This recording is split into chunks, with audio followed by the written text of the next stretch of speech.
Hey friends, what you're going to see right now is me chopping up my 1970 Dodge Challenger and sending it to the scrap heap. Here it is in some slow motion action. Do enjoy. Have a good day.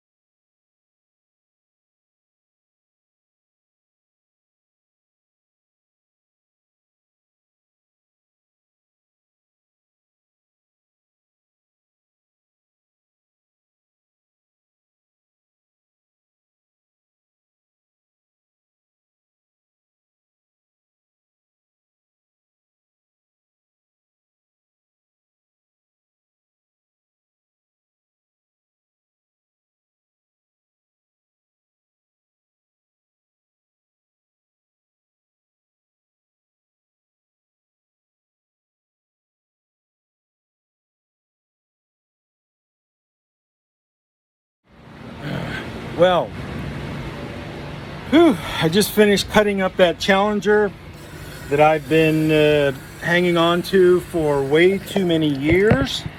It's never going to. Well, I finally realized I'm never going to finish that. Never.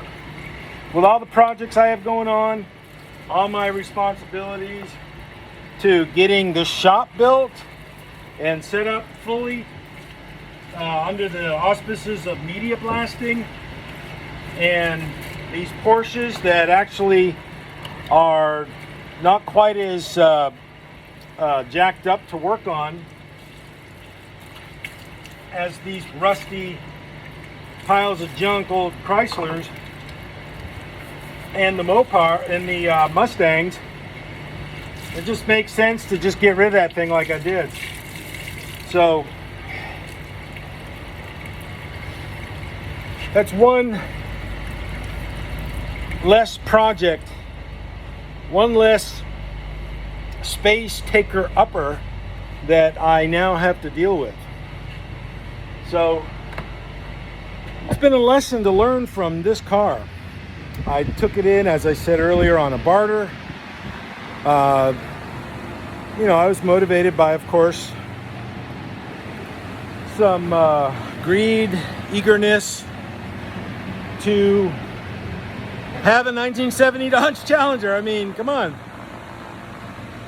That's a no-brainer, right? But when you get into it like I did, you realize just how bad it was. It's just not worth doing, given my time availability and, of course, funding availability. So I just realized, hey, it's a no-go. Got to cut my losses. I got to pull the plug. And I did. So that's two projects. Four projects I've divested myself from. This 70 Challenger a few years ago, the 69 GTX to Alex, both of Steve's Mustangs, actually three of his. Three Mustangs, so it's five projects I've divested myself of to focus on my Porsches and the paying customers. So there it is.